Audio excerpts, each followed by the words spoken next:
Greetings and welcome to this edition of Positronic. I'm Barry P. Cook. I'm here to talk to you about the latest episode of Superman and Lois. It was called In Cold Blood. And as it starts, Clark seems to wake with a start from his sleep, seemingly hearing Lois screaming for him.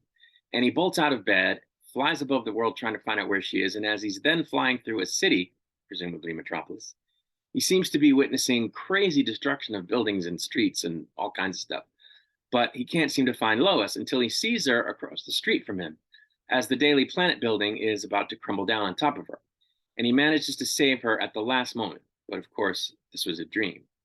Lois then tells her friends and her father about her situation one by one, and that she's going to have surgery and then radiation to try to combat the cancer.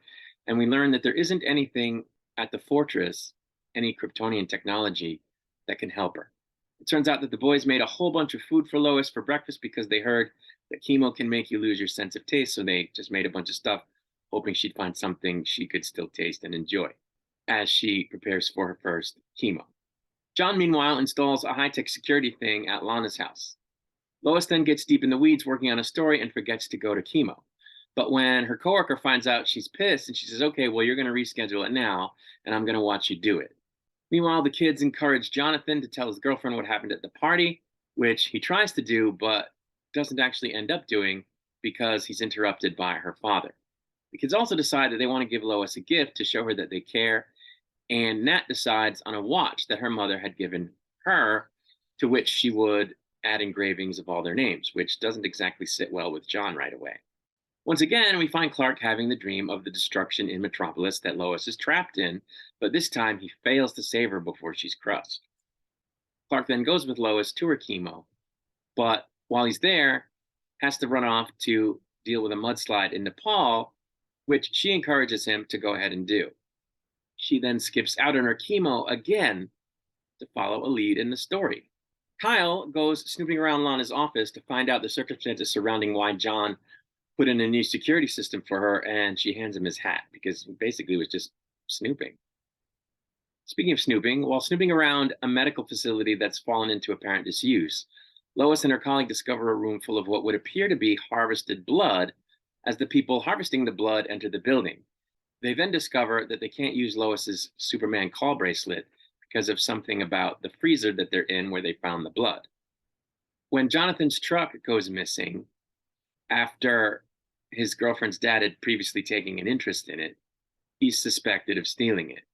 Sarah and Lana argue about what Sarah may or may not have said to Kyle about the security system and whatnot, and it ends up with Lana giving Sarah a right smack across the face, which she immediately regrets doing.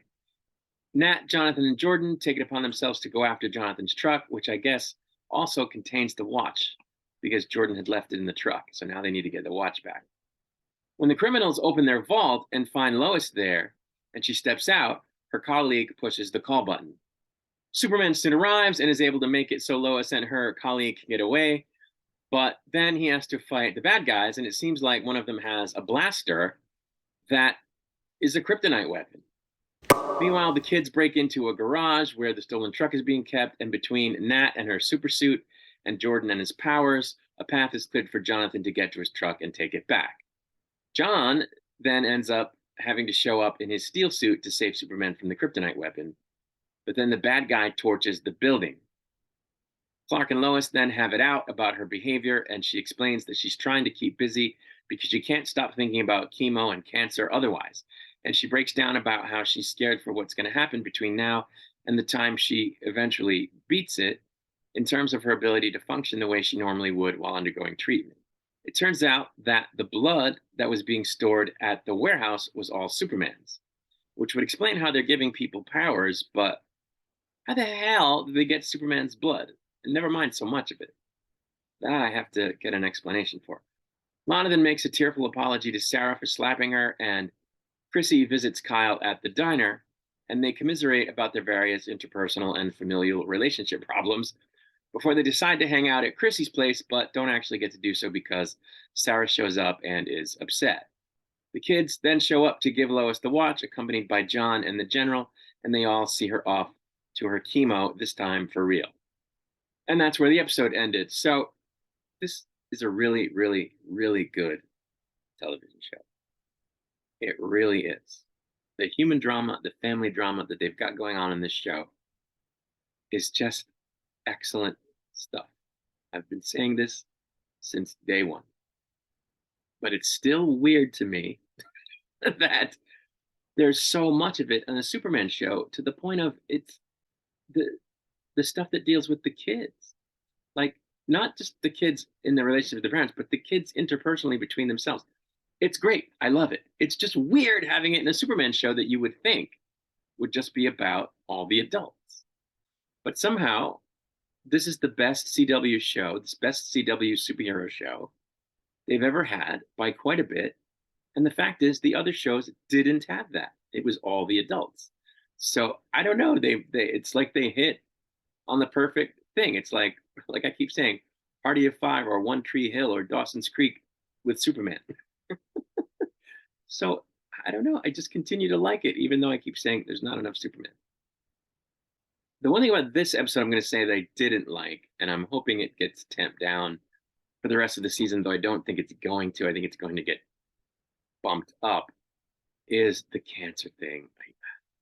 I think it's written well. I think the actors do a great job with the drama of it, but it's very heavy-handed, and I don't know why it's in a Superman show. Like I don't know why they felt that this was a journey that the characters need to go on in the middle of a superhero show, because they're not doing it in a way that it's in the background, like just a sort of thing that's going on behind the rest of the stuff. It's up front and center, and it's very heavy.